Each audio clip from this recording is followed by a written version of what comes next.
Fala galera, começando mais um vídeo aqui. Nesse vídeo eu vou falar um pouquinho sobre conceitos do padrão GPON. Então vamos lá, para o vídeo de hoje a gente vai ter os tipos de rede. Vamos ver se esse rede é um que some. Foi. A gente vai ter os tipos de rede. A gente vai falar um pouquinho sobre os tipos de rede que tem dentro de um provedor. Os tipos de rede de acesso, que é o famoso FTTX, ou que varia para FTTH, FTTB, esse tipo de coisa. Quem é quem num padrão? Quem é quem em uma rede GPON, as características e falar um pouquinho sobre GEN e TCONT. Então, o que a gente tem dentro de um provedor? Que tipo de rede a gente tem? A gente tem o backbone do provedor, que é a rede que interliga diferentes cidades, que o provedor que é a rede que interliga diferentes cidades que o provedor atende, ou dentro da própria cidade sua, se você quiser considerar como backbone, se você atende só uma, e até chegar o cliente. Então, o que a gente tem de rede dentro de um provedor? A gente tem a rede de acesso. Quando a gente está falando de rede de acesso, a gente está falando de protocolos como GPON, EPON, a gente está falando de concentradores, de pontos de presença, de splitter, de fusão, de caixa conectorizada, esse tipo de coisa, tá? Tudo isso aqui faz parte do acesso do cliente à internet. Eu gosto de pensar desta forma, que fica fácil de lembrar. Conectado à rede de acesso, a gente vai ter a rede de backbone, que é a rede conecta os vários pontos do provedor, os pontos de presença dele. Então, quando a gente está falando de rede de backbone, a gente vai falar de switch de alta capacidade, rede PMPLS, Metro Ethernet e esse tipo de coisa. Às vezes vocês estão atendendo só uma cidade ainda, por ser menor, e não tem um backbone formado. Mas assim que vocês forem atender uma segunda cidade, por exemplo, vocês vão ter que interligar elas fisicamente na sua rede. E essa rede que você vai fazer para interligar esses dois pontos de presença vai ser o seu backbone. Você pode também não começar com um switch de alta capacidade, mas eventualmente, quando você vai crescendo, quando a gente pega essas redes maiores, todas elas... Todas não, né? Mas a grande parte delas já utiliza, por exemplo, um switch para abrir a cidade.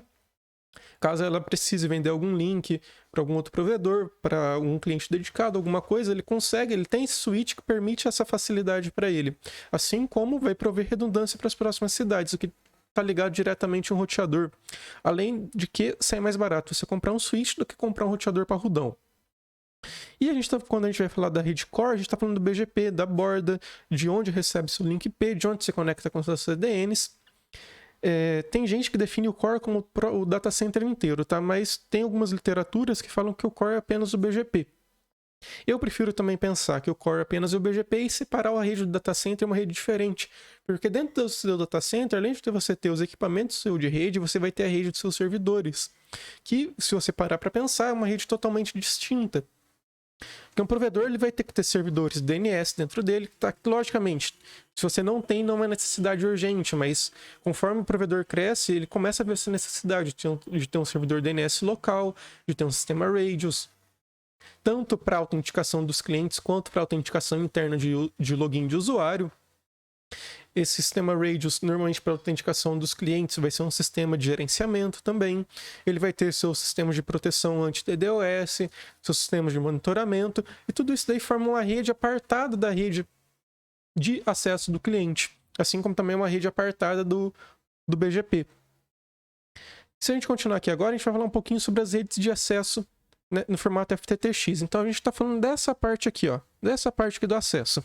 Quando a gente fala de uma rede FTT, a gente está falando de Fiber to T, ou seja, fibra até. Mas até onde? Quando a gente fala de FTTN, até o neighborhood, que seria o bairro, por exemplo. Quando você coloca o LT dentro do bairro que você vai atender.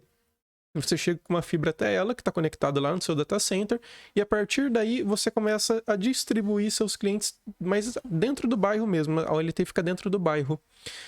E aqui eu esqueci de mudar, mas seria FTTB, tá? É Fiber to the Building, ou seja, quando você...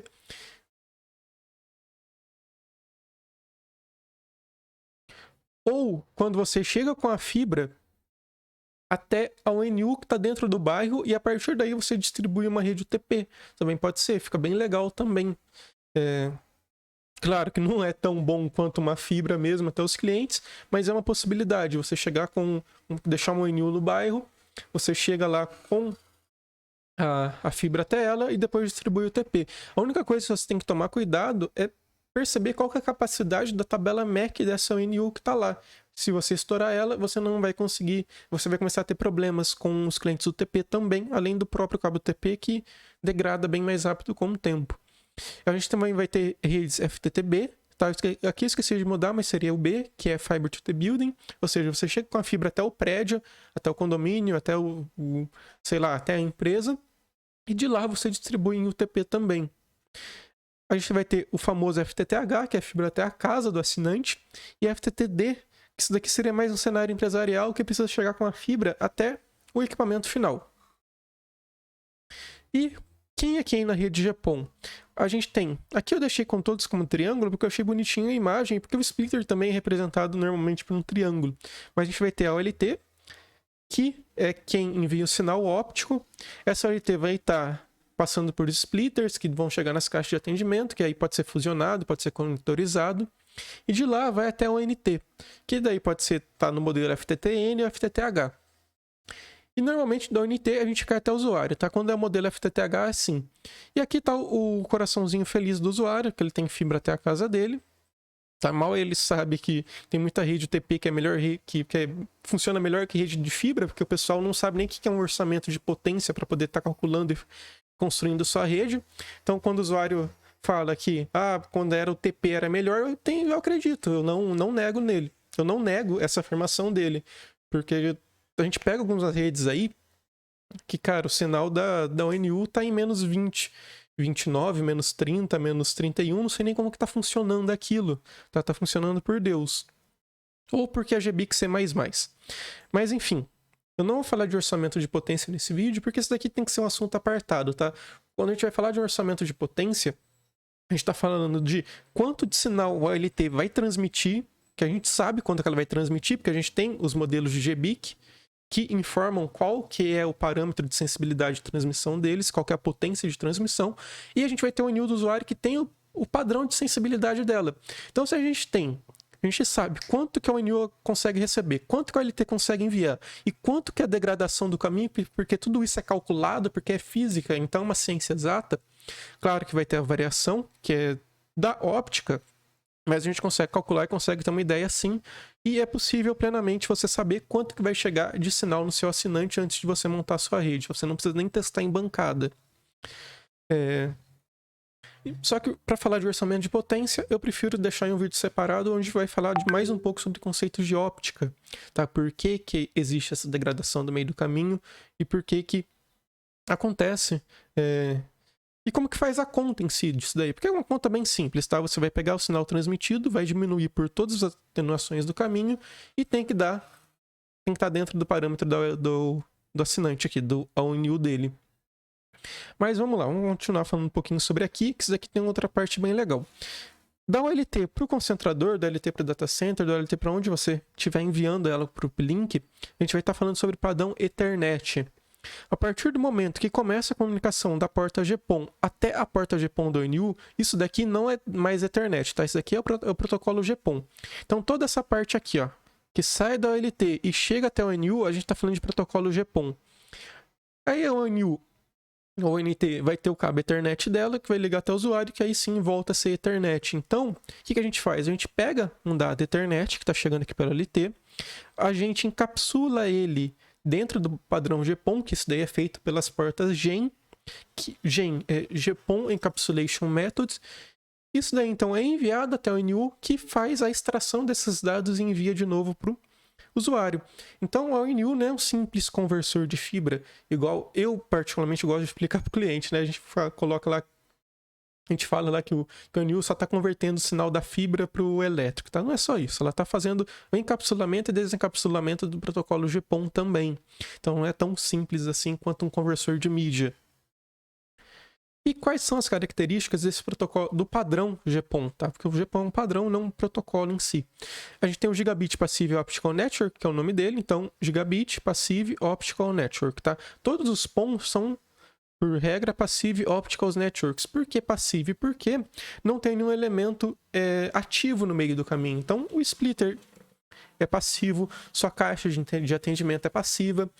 Por mais que ela seja conectorizada ou fusionada, ela vai ser um elemento passivo no meio disso tudo. E o mais legal é que, por ser passivo, você pode remover os elementos ativos, que são a ONU e a OLT, e trocar por de outra marca. É por isso que, por exemplo, quando você vai fazer uma mudança de uma migração de EPOM para GPOM, a única coisa que você vai mudar são os elementos finais, ou seja, quem transmite e quem recebe, porque toda a rede é passiva.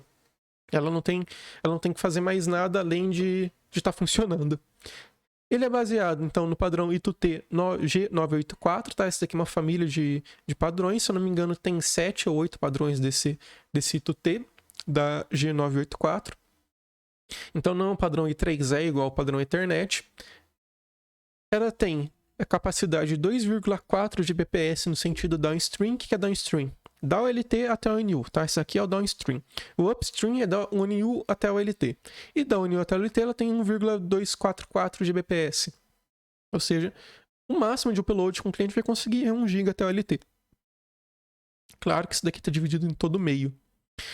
Ela aceita até 128 ONUs por porta POM. Dependendo da marca da OLT vai aceitar menos, porque não funciona. Não vou falar a marca, tá? Mas eu já critiquei ela em alguns vídeos passados. Porque eu já sofri com ela. Não sei como é que tá as atualizações futuras, né? Não sei se tá funcionando certinho, mas quem sabe qual OLT que eu tô falando é porque já passou experiência ruim com ela. E isso aqui é legal de comentar, que ela utiliza uma comunicação TDMA. TDMA é Time Division Multiple Access. Então o que acontece? O que é esse nome feio?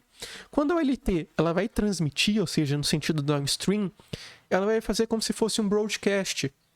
Então, se você tiver 128 ONU por porta, as 128 ONU vão receber o dado da OLT, porque ela está fazendo isso de forma broadcast, tá? É muito parecido com o que o wireless faz também. E cada ONU vai decidir o que ela vai receber ou não, deixa eu adiantar aqui o slide, por base no gen port dela. Tá? Esses canaizinhos aqui menores seriam um gen. Então, a OLT vai transmitir, ou seja, vai transmitir esse dito broadcast, vamos imaginar que aqui seriam três ONTs mesmo. Então ela vai transmitir, as 3 vão receber e com base no gen ID dela elas vão decidir se vão ficar com a comunicação ou não. O grande problema dos protocolos POM, que o pessoal não se atenta a nível de sinal, está na volta. Por quê?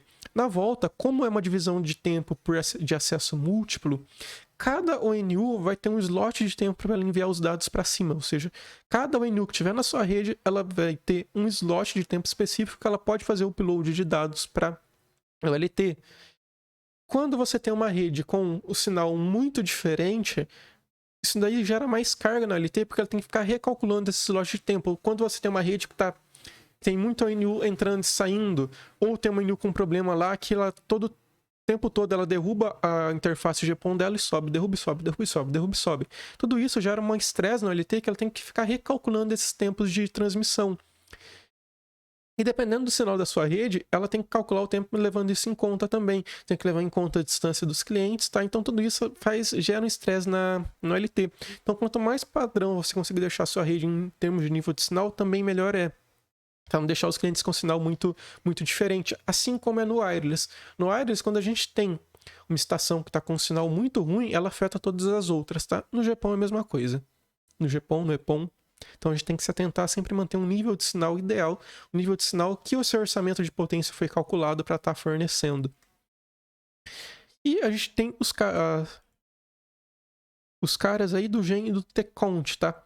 Eu vou dar uma explicação bem básica também do que é gen e T-count, porque cada um desses tópicos aqui, cara, cada um não, tá? Mas comunicação TDMA, gen e T-count, isso daqui eu sei que dá um vídeo pelo menos uns 20 minutos cada um. Se a gente for falar de cada um desses padrões ITU-T, aí deve dar uma meia hora a 1 hora cada padrão desse. Então, o que é o gen e o T-count? O gen é uma interface lógica que é criada dentro da ONT, dentro da OLT, para ela se conectar com a ONU. Então, quando ela vai enviar os dados, a ONU vai verificar se o gen pertence a ela e vai receber esses dados. A gente pode também colocar um serviço por gen. Então, vamos imaginar que aqui tem os dados e tem o VoIP, ou IPTV, que a OLT também pode transmitir IPTV. E aqui só tem dados, então a gente tem, vamos imaginar que seriam 2 ONTs. Uma contratou o serviço de internet e de IPTV, a outra só está com o serviço de internet. Então ela consegue fazer essa diferenciação também por meio do gen. E o T-count, que vocês já devem ter visto, porque a gente tem os tipo 1, 2, 3, 4 e 5, cada um tem suas características específicas. O T-Count é o Transmission Container, então ela é realmente como se fosse isso daqui, ó.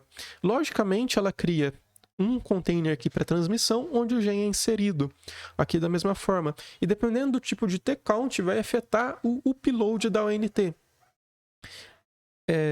Porque o T-Count no sentido ONT ao OLT. ONU ao OLT, tá? Vamos falar ONU que fica mais fácil para diferenciar, porque se deixar esses dois T no final e esses dois O no começo, aí fica difícil de entender o N. Mas vamos lá. Esse T-Count é criado para o sentido upstream. Então, eu tenho quase certeza absoluta, tá? Principalmente para quem está começando com a V-Solution, que o padrão dela é o T-Count tipo 1, que em determinado momento o upload dos seus clientes ficaram travados em 10 megas, tá? Se aconteceu isso, é porque o T-Count estava no tipo 1, que é uma banda... Eu não lembro o termo correto, tá? Mas é uma banda que você tem garantia. Ou seja, você vai ter... Se você tem 100 clientes, se você tem 1 GB de upstream, cada um vai ter 10 megas no máximo para enviar, porque é um valor que vai permitir todos os clientes conseguirem enviar a mesma quantia de dados. Normalmente, para provedor, para banda larga, a gente utiliza o T-Count do tipo 4, que é o Best Effort. Ou seja, quanto ele vai entregar, quanto a ONU pedir. E o meio físico que se lasca, as garantias de banda que se lasquem, tá? Normalmente no padrão, na banda larga que a gente vende, é esse tipo de T-Count que a gente usa. Se a gente estiver falando de VoIP, aí sim a gente tem que utilizar o T-Count tipo 1, talvez o tipo 2, que é para você ter uma garantia de banda, porque o VoIP ele é muito sensível a qualquer oscilação. Tá? Então, para a parte básica aí do GPON é isso. Eu espero que vocês tenham curtido essa aula. Eu já tenho mais vídeos para falar sobre GPON, então não esquece aí de se inscrever, deixar o like, que vai chegar mais vídeos falando do protocolo GPON e também do orçamento de potência, tá? Juntamente com os conceitos de óptica envolvido numa comunicação FTTH.